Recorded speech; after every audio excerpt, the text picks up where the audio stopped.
Cooking വിത്ത് രാജി എന്ന എൻ്റെ യൂട്യൂബ് ചാനലിലേക്ക് എല്ലാവർക്കും സ്വാഗതം.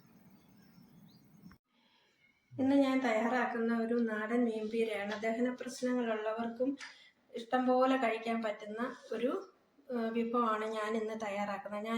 ഞാൻ വീട്ടിൽ ഉണ്ടാക്കുന്നത്. അതിനായിട്ട് ഞാൻ എടുത്തത് ഒരു 300 ഗ്രാം ചൂടയാണ്. നെത്തോലി അല്ലെങ്കിൽ ചൂട എന്ന് പറയും.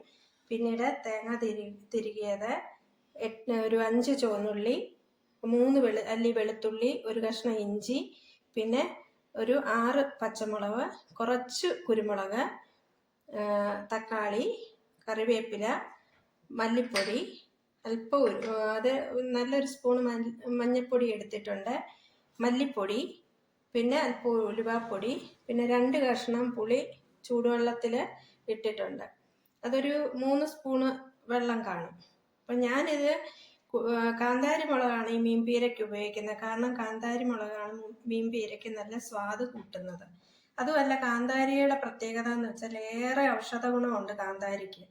കാന്താരി നമുക്ക് അതിനകത്തുള്ള ക്യാപ്സിസിൻ നമ്മുടെ ദഹനത്തെ മെച്ചപ്പെടുത്തുന്നു. അതേപോലെ തന്നെ അതിനകത്ത് കാൽസ്യം ഉണ്ട്, അയണുണ്ട്, മഗ്നീഷ്യം ഉണ്ട്, ആൻറ്റി ഓക്സിഡൻസ് ഒക്കെ ഉണ്ട്. ഹാർട്ടിന് നല്ലതാണ്. BP-യും കൊളസ്ട്രോളിനെയും കൺട്രോൾ ചെയ്യാനും നമുക്ക് സഹായിക്കുന്നു.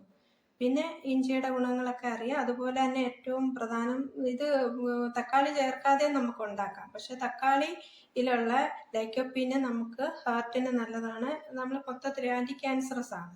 അപ്പം അതുകൊണ്ടാണ് തക്കാളി ഉപയോഗിക്കുന്നത്.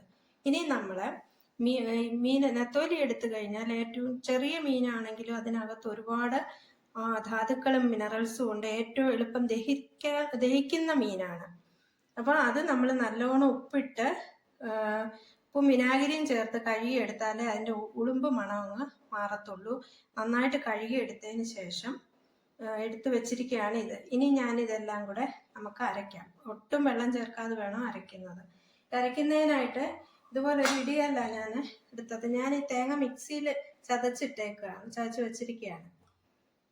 ഇതെല്ലാം കൂടെ ചേർത്ത് നമുക്ക് ഒന്ന് നല്ലോണം അരച്ചെടുക്കാം, ചതച്ചെടുക്കാം. അരയ്ക്കണ്ട, ചതച്ചെടുത്താൽ മതി.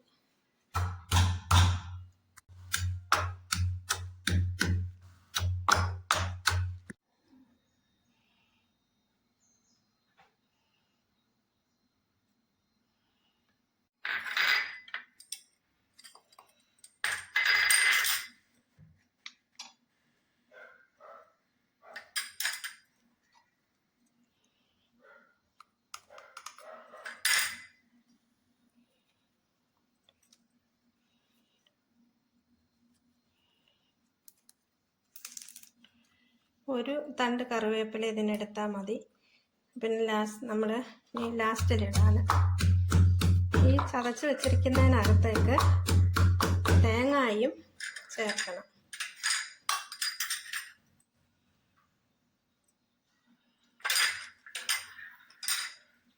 തേങ്ങ മൊത്തം ചേർക്കണ്ട, കുറച്ച് തേങ്ങ ഞാൻ മാറ്റി വെച്ചിട്ടുണ്ട്. അതെന്തിനാണെന്ന് ലാസ്റ്റ് പറയാം. ഇനി നമ്മൾ തയ്യാറാക്കുന്ന വിധം എങ്ങനെയാണെന്ന് കാണാം. ഇത് നെത്തോലി നമ്മൾ ചട്ടിയിലേക്ക് മാറ്റുന്നു. ഇനി നമ്മൾ അരച്ചു വെച്ച അരപ്പ് നെത്തോലിയിലിട്ടിട്ട് നല്ലോണം തിരുമ്മി പിടിപ്പിക്കുന്നു. വെള്ളം ഒട്ടും ചേർക്കരുത്. നമ്മൾ പുളി കുതിരാൻ വെച്ചിരിക്കുന്ന വെള്ളം മാത്രമേ ഇതിനകത്ത് വെള്ളമായിട്ട് ചേരാവൂ, അല്ലെങ്കിൽ വെന്തുടഞ്ഞു പോകും. പുളിയും ഒപ്പം കുതിരാൻ വെച്ച വെള്ളവും ചേർത്ത് നന്നായിട്ടൊന്നുകൂടെ തിരുമ്മി പിടിപ്പിക്കുന്നു. അല്പം ഉപ്പ് ചേർക്കുന്നു.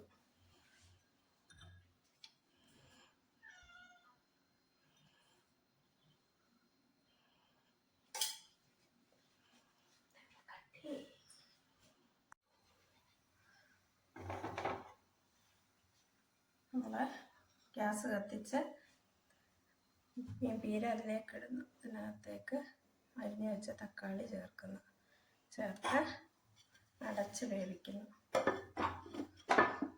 ഒരു 10 മിനിറ്റ് അങ്ങനെ നന്നായിട്ട് ഹൈ ഫ്ലെയിമിലിരിക്കട്ടെ. ഇനി ലോ ഫ്ലെയിമിലിട്ടിട്ട് അധികം ഇളക്കരുത്, ഇളക്കിയാൽ പൊടിഞ്ഞു പോകും. ലോ ഫ്ലെയിമിലിട്ട് ഒരു 10 മിനിറ്റ് കൂടെ വേവുക. അടച്ചു വെച്ച് വേവിക്കണം. ഇത് ഇളക്കാൻ പാടില്ല. ഇളക്കി കഴിഞ്ഞാൽ ഒരുപാട് ഇളക്കരുത്, ഒന്ന് ഇളക്കി കൊടുത്താൽ മതി, ഒരുപാട് ഇളക്കരുത്. ഇളക്കിയാൽ ഇത് പൊടിഞ്ഞു പോകും. ഇതിങ്ങനെ തന്നെ പൊടിയാതെ തന്നെ മീൻ ഇങ്ങനെ സെപ്പറേറ്റ് ചെയ്ത് കിടക്കുന്നതാണ് എനിക്കിഷ്ടം. അതുകൊണ്ടാണ് ഞാൻ അങ്ങനെ പറഞ്ഞത്. പിന്നെ മല്ലിപ്പൊടി ഞാൻ ചേർക്കാറുണ്ട്, അത് ഓപ്ഷണലാണ്. ഇനിയും ഇത് 10 മിനിറ്റ് ലോ ഫ്ലെയിമിൽ അടച്ച് വേവിക്കുക. നമ്മുടെ മീൻ പീര റെഡി ആയിട്ടുണ്ട്. അപ്പം ഇനിയും സ്റ്റൗ ഓഫ് ചെയ്യുക. അല്പം തേങ്ങാപ്പീര ഞാൻ മാറ്റി വെച്ചിരിക്കുന്ന അതിൻ്റെ മേലിലൊന്ന് വിതറി കൊടുക്കുക. ഏതായാലും തേങ്ങ എപ്പോഴും നല്ലതാണ്, നമ്മുടെ വയറിന് നല്ലതാണ്, നല്ലൊരു ആൻറ്റി ഓക്സിഡൻ്റ് ആണ്, ഫൈബേഴ്സ് ഉണ്ട്. ശരിക്കും തേങ്ങ ചൂടാകരുത്. അപ്പം അതിനു വേണ്ടിയാണ്. ലാസ്റ്റിലായാലും നമുക്ക് ഇച്ചിരി ഇട്ടൊരു ഭംഗിക്ക് വേണ്ടി ഇടാം. തേങ്ങയുടെ ഗുണം കൂടുതൽ കിട്ടണമെങ്കിൽ പച്ച തിരുമിയ തേങ്ങ തന്നെ നമ്മൾ ഉപയോഗിക്കണം. വയറിന് നല്ലതാണ് തേങ്ങ, ഫൈബർ ഒരുപാടുണ്ട്. അതുപോലെ തന്നെ ഇച്ചിരി പച്ച വെളിച്ചെണ്ണ, വെർജിൻ കോക്കനട്ട് ഓയിൽ തന്നെ ചേർക്കാൻ പറ്റുമെങ്കിൽ അത് നല്ലതാണ്. പച്ച വെളിച്ചെണ്ണ അതിനകത്ത് ആൻറ്റി ഫംഗലാണ്, ലോറിക് ആസിഡ് ഉള്ളത് കൊണ്ട് തന്നെ പച്ച വെളിച്ചെണ്ണ ഒഴിച്ച് നമുക്ക് ഉപയോഗിക്കാം. മീൻപീര റെഡി ആയിട്ടുണ്ട്. ഇത് നമ്മൾ ചൂടോടെ ചോറിനൊപ്പം ഉപയോഗിക്കാം. എൻ്റെ ഈ വീഡിയോ ഇഷ്ടപ്പെട്ടെങ്കിൽ നിങ്ങൾ ലൈക്ക് ചെയ്യണേ, സബ്സ്ക്രൈബ് ചെയ്യണേ.